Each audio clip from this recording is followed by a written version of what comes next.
Lagi na lang ba kayo nag-aaway ng mister o misis mo? Paano mo may improve ang iyong relasyon sa asawa mo? Pag-usapan po natin yan sa devotion natin na ito. Magandang araw po sa bawat isa sa inyo. Welcome back to our 365 Daily Devotions Seminary Edition. So yung pag-usapan po natin ngayon ay complementarian. Ano po ba yung complementarian? Mahabang topic po ito sa seminary. Pinag-uusapan po rito yung relasyon ng babae at lalaki. Ano ba yung roles nila? Ano ba yung disenyo ng Diyos para sa kanila? So, complementarian, isa po itong view. Now, meron po kasi tinatawag na egalitarian. Ibig sabihin, yung lalaki at babae, pantay lang sila pagdating sa authority. Yung complementarian naman, pantay sila pagdating sa halaga, worth, value, pero pagdating sa authority, magkaiba sila. Yung husband may authority sa asawang babae. So, ano ba yung complementarian? The view that men and women are equal in dignity. So, pantay kayo in terms of dignity, value, and worth. Bakit? Because we are image bearers. Nilikha tayo ayon sa imahe ng Diyos. Value and worth as image bearers of God. But, so pantay pagdating sa value, sa dignity, sa halaga, worth. But, have distinct, pero magkaiba ng roles, magkaiba ng authority, but have distinct complementary roles in the home. Ibig sabihin sa tahanan, hindi kayo pareho ng mga roles. Sa church, ganun din. Sa society, ganun din. This view is rooted in the order of creation where Adam was created first and given the responsibility of leadership. So yung lalaki talaga yung magli-lead. And Eve was created as a suitable helper. Yung babae yung mag-a-assist, tutulong doon sa lalaki. So, sa panahon natin ngayon, medyo mahirap to, no? Kasi mga tao, egalitarian, gusto pantay pagdating sa authority. Pero biblically speaking, ako po, complementarian ako, biblically speaking, magkaiba talaga ng roles, yung babae at lalaki. So, sabi po rito sa Genesis chapter 1, verse 27, So God created mankind in His own image. In the image of God, He created them. Male and female, He created them. So, lalaki at babae, pantay talaga in terms of value. Bakit? Pareho silang image bearers eh. Hindi naman lalaki lang yung nilikha according to the image of God. Pati yung babae din. Sabi dito, nilalang nga ng Diyos ang tao ayon sa kanyang larawan. Sila'y kanyang nilalang na isang lalaki at isang babae. So pareho, pantay sila pagdating sa value, sa worth. So, yung first teachings po natin ay ganito. Husband and wife are equal in value and dignity. So, pag tinignan mo yung asawa mo, image bearer yan ng Diyos. Huwag mong awayin, no? Pag tinignan mo yung asawa mo, regalo, nag-iisa lang yan na regalo ng Diyos sa'yo. Huwag mong awayin, pagpahalagahan mo, mahalin mo. So, husband and wife are equal in value and dignity. Hindi ka mas mataas kaysa sa asawa mo. Hindi ka mas mahalaga sa harapan ng Diyos kaysa sa asawa mo. Kung paano kang mahalaga sa harapan ng Diyos, ganun din yung asawa mo mahalaga sa Diyos, pagpahalagahan mo. Kaya madalas nag-aaway yung mag-asawa kasi hindi pinagpapahalagahan, no? Parang ano ba yan? Asawa mo less than your worth? Mga kapatid, mahalaga yung asawa mo, pagpahalagahan mo. Point number 2. Husband and wife are designed differently. Yung asawang lalaki at asawang babae, do pantay sila, magkaiba sila sa maraming bagay. Ano po yun? For example, in terms of authority. Yung husband, nilikha po siya ng Diyos na talagang mag-lead sa pamilya. Yung wife, nilikha talaga siya ng Diyos to nourish the family. Meron pong, papakita ko po sa inyo itong picture na ito. Ito po yung itsura ng egalitarian. Si Jesus ang, umbrella, siya yung head ng lahat. Tapos tayo pantay-pantay lang pagdating sa authority. Kaya merong mutual submission. Favorite verse nila itong Ephesians 5:21. Submit to one another out of reverence for Christ. Now, yung complementarian naman, ito yung view ko, si Jesus Christ siya yung head ng husband, yung husband ang head ng wife, yung parents, sila yung head ng children. May mga roles po yan eh. Yung husband, yung role ng husband is to protect the family, lead the family, provide for the family. Yung wife naman, comfort, teach, nurture the family.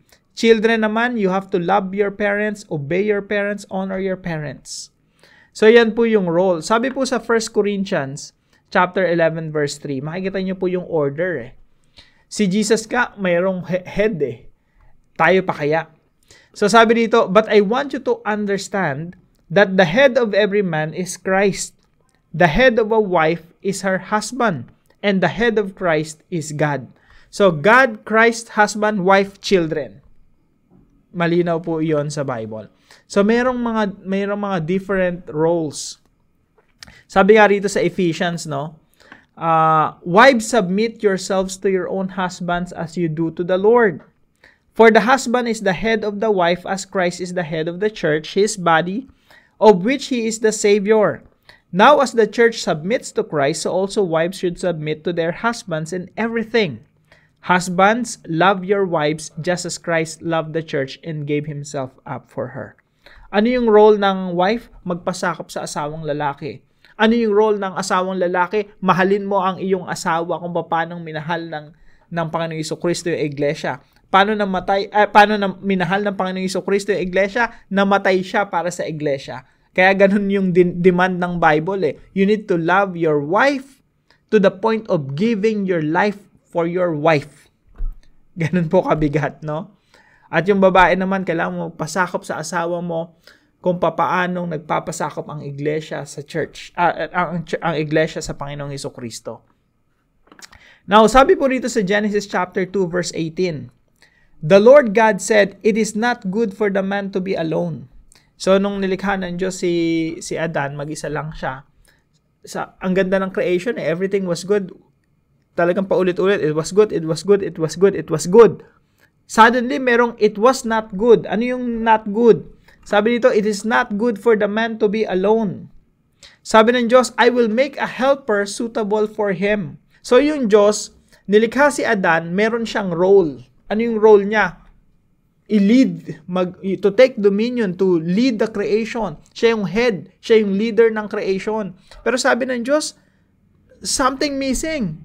May kulang. Gagawa ako ng babae para tulungan siya. Tulungan yung lalaki sa pinapagawa ko sa kanya. So, yung babae, complementarian talaga eh. Ang ginamit na term dito, suitable, nababagay, to complement. Nilikha ng Diyos ang babae para maging katulong ng lalaki. Ulitin ko po. Nilikha ng Diyos ang babae para maging katulong ng lalaki. Now, kaya po nag-aaway madalas yung mag-asawa kasi yung kalamitan, no? Yung asawa, minsan hindi na nagtatrabaho, yung babae lang yung nagtatrabaho lagi.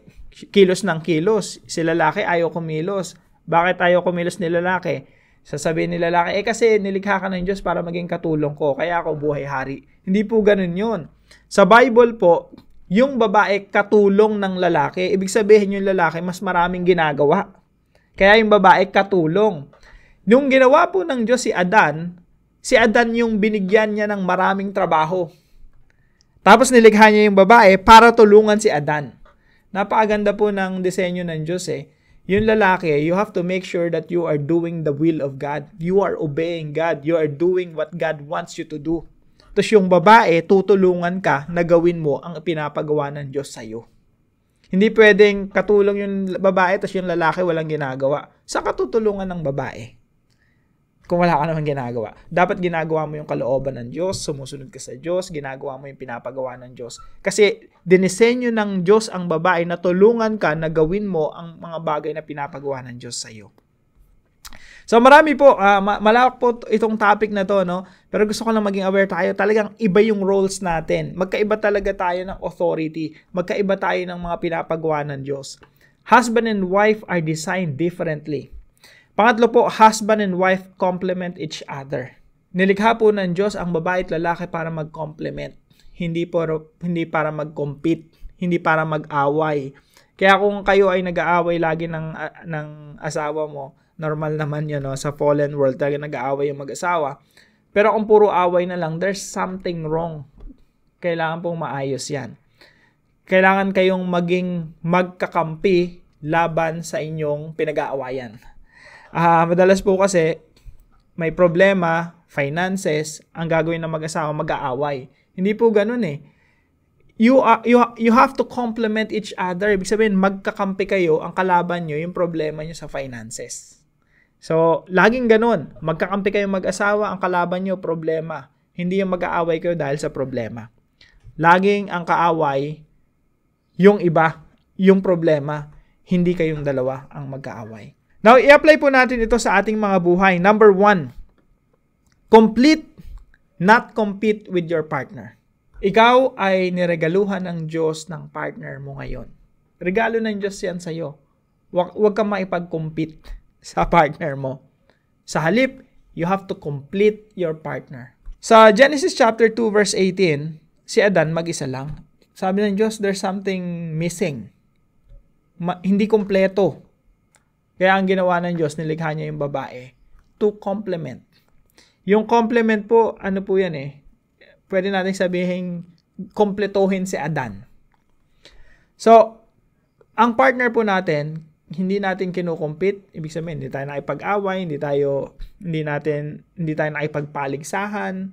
Sa halip, kinukumpleto natin. So, yung wife, the wife completes the husband completes the wife. Nagko-complement.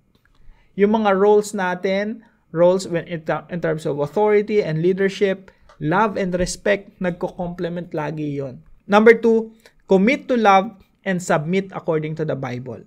Mahalin mo ang iyong asawa, magpasakop ka sa iyong asawa according to the Bible. Now, gusto kong i-emphasize dito yung submit to one another out of reverence for Christ. Kasi po itong model na ito po yung biblical, pero madalas inaabuso. Lalo na ng mga, pag in-apply mo kasi sa church context yan, maraming abusadong church leaders.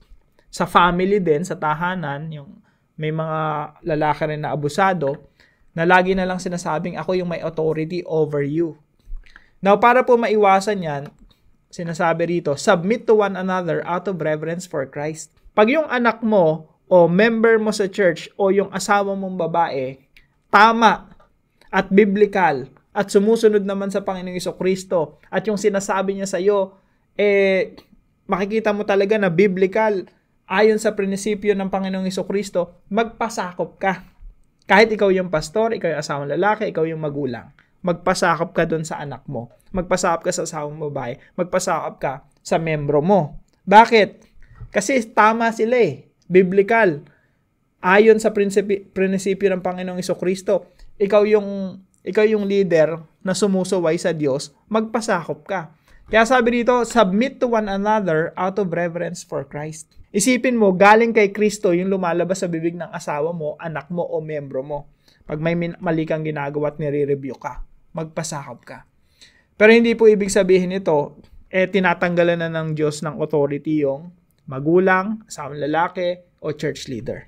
Gusto ko lang i-point out yun, pasakop kayo sa isa't isa dahil sa takot kay Kristo. Matakot ka kay Kristo. Kahit ang nagsasalita yung anak mo, hindi mo pwedeng sabihin sa anak mo, ako yung may authority, pasakop ka sa akin. Hindi Kapag tama yung anak mo, magpasakop ka sa anak mo, sa sinasabi ng anak mo, kasi galing kay Kristo yung sinasabi niya. Galing sa Bible. Galing sa prinsipyo ng Diyos. Number 3, celebrate the way God designed your marriage. Ang marriage po, it is meant for celebration. Huwag nawa yung marriage natin puro drama at kalungkutan at trahedya. Nakakalungkot lang, no? Maraming mga mag-asawa, halos lahat ng mag-asawa nag-start yan ng maayos Puno ng pagmamahalan, pero nauuwi sa trahedya at paghihiwalayan. Hindi po yan ang disenyo ng Diyos. Ang disenyo ng Diyos is to celebrate your marriage. The only way to do that is to follow the principles of the Bible when it comes to marriage. Now, para po sa ating discussion, para sa mag-asawa, ask each other. Tanong mo yung asawa mong lalaki, asawang babae, what should I do to improve our marriage? Now, samahan niyo po ako sa panalangin. Lord, thank you for the gift of relationships. Help me to be a good steward of my family. You have created us in your image with equal worth and dignity. You designed men and women uniquely so that we may complement one another and flourish.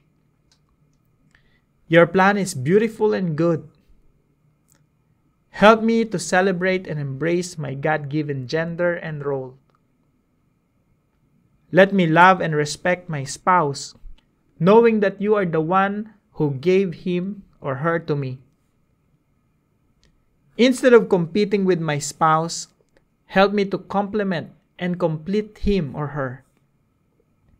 May our relationship flourish under the headship of Jesus Christ. In Jesus' name, amen and amen.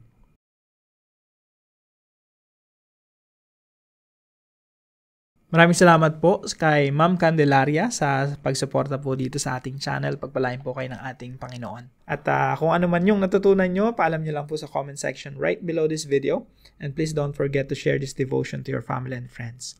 Pagpalain po kayo ng ating Panginoon. See you po tomorrow dito po sa ating daily devotion.